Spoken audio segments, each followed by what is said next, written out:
What's going on, MMA fans? I'm back to do my Strikeforce Henderson versus Babalu predictions. Going solo on this one. I'm not going to have Casey on board. Unfortunately, time constraints with our previous video. Unfortunately, too much time was used up, so not going to be able to pull that off for this one. Just real quick ahead of time, leave some comments. Keep letting us know how that is. Let us know if you like that. That's not final. It's not set in stone. So there is a possibility, and it has been already discussed between me and him, that does not get set in stone. So if you don't like that, leave some feedback. If you do like it, leave some feedback.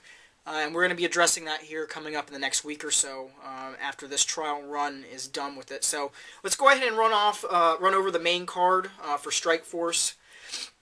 I'm going to work my way from the bottom all the way up to the top like usual. Benji Roddick versus Ovince St. Preux. Ovince St. Preux, biggest win as of late has really been Jason Day. Of course, if you're not familiar with him, solid wrestler, has improved with his boxing. Used to be a Tennessee Volunteer, transitioned from college football into MMA. Really has had some issues with his gas tank. His cardio has been suspect in some of his fights. He has been improving, and his wrestling and his cardio will be, I think, the X factor in this fight. He's taking on Benji Roddick, who is a talented kickboxer, decent ground game,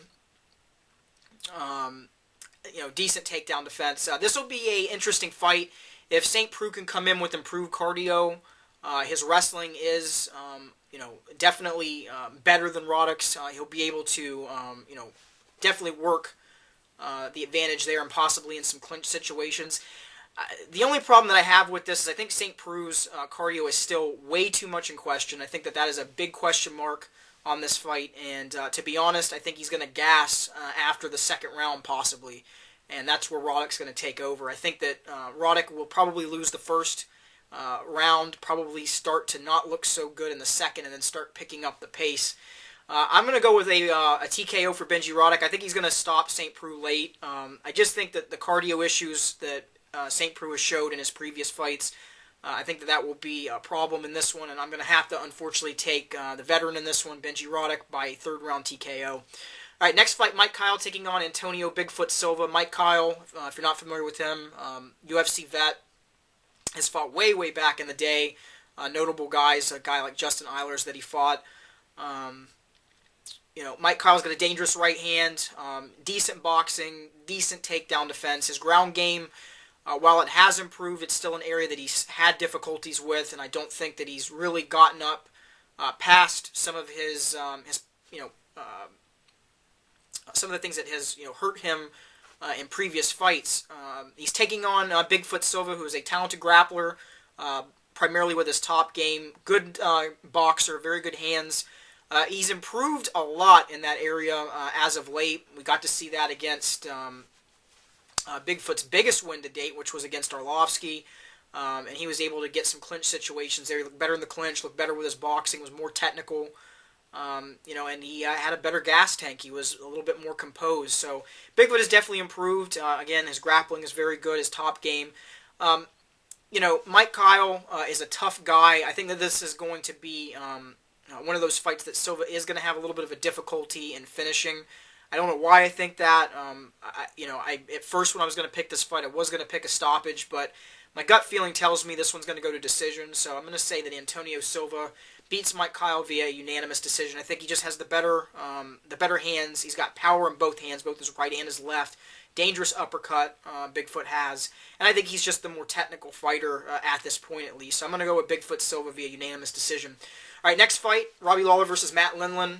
Robbie Lawler, good hands, good boxing, decent takedown defense. Taking on Matt Lindland, who, very good Greco background, very good in the clinch.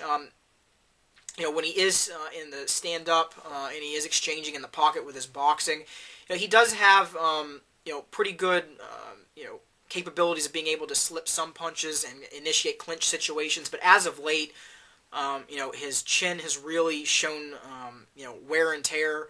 We go back to way back when Dave Terrell beat him. And that was a big upset at that time. And then Vitor Belfort almost put him into a concussive state for the rest of his life, unfortunately. And I think that that's something that is going to play a part in this fight. I think that Matt Lindland will be able to look good in the first round. He'll be able to have some clinch situations on Robbie. And I just think that there's going to be a crucial mistake that Matt's going to make, and he's going to get caught. So, while I think Matt will be able to have some, critical and crucial situations where he will have the advantage and be in a better position against Robbie in the clinch, I think he's going to make a mistake, and Robbie's going to clip him. I'm going to say a late second round TKO for Robbie Lawler in this fight. I think that he will stop Matt Lindland. All right, on to the co-main event, Paul Daly versus Scott Smith. Paul Daly, Simtex, very, very good hands. Dangerous left hook if he connects. Decent takedown defense. Of course, was kicked out of the UFC after his questionable decision in punching Josh Koscheck late, which probably was not a smart move. Has been somewhat decent in his escapades outside the UFC and some of the smaller promotions. Now he's coming to Strikeforce and facing Scott Smith. Scott Smith, talented Muay Thai practitioner. Has had some cardio issues in the past. Tends to get sucked into brawls, unfortunately. And in this fight, both of these guys have exchanged words already. It's already gotten a little too personal. And I think that that's going to play a part in this fight. Scott Smith does get caught into situations where the exchanges, instead of being the more technical fighter, which in this fight he is the more technical fighter. Paul Daly, tends to in some exchanges swing for the fences. Sometimes he isn't technical, sometimes he is. But I think that what's going to play a part in this fight is Scott Smith is going to get lured into an exchange and he's going to get knocked out. And I think that's exactly what's going to happen. I think Paul Daly is going to knock Scott Smith out late first, early second via KO. Again, I think Scott Smith's going to get lured into an exchange, and he's going to get caught, so that's my pick. Dan Henderson versus Renato Babalu Sobral for the main event. Dan Henderson, good Greco background, training out of Team Quest, much like his teammate Matt Lindland. Over the years has been one of the best practitioners in the clinch game, besides Randy Couture and Matt Lindland when it comes to Greco-Roman wrestling. Has really, done well with being able to, change up between striking and initiating clinch situations. He does that very well. Not very often do you see him, throw 1-2 combinations in the pocket and go for a takedown. In this fight, he's taking up Renato Babalu Sobral, black belt in Brazilian Jiu-Jitsu. Has looked, somewhat decent in his last couple fights. He had a pretty good win over Robbie Lawler in a close fight in that one, where some people thought that he did not win that fight. And I do believe that was Robbie Lawler. Just recently got a Strikeforce DVD where I watched that, the new one that just came out recently. But anyways, regardless of that, Babalu can be technical at times, and there are times where he does get sucked into exchanges, much like the fight we talked about before with Scott Smith. When he is technical, he does throw some good body kicks and some good leg kicks. Dan Henderson likes to, paw out at his opponent, keep his right hand right here, waiting to, unload it, using the inside leg kick. If Dan Henderson can avoid this fight going down to the ground and, try to initiate and close the distance, which I think would be the game plan here, to try to not let Babalu have any distance to get this down to the ground, and not allow him to have, the more technical exchanges, I think that Dan Henderson should win this. Will he catch Babalu? If Babalu comes in technical, which I think he will do in this fight, I don't think that he'll come in and try to swing for the fences. I could be wrong. I think that Dan Henderson should take this via unanimous decision. Just be able to, throw good 1-2 combinations inside the pocket, move in and out, be able to initiate some clinch situations, keep, Babalu from being able to stay out on the outside of the pocket and use leg kicks.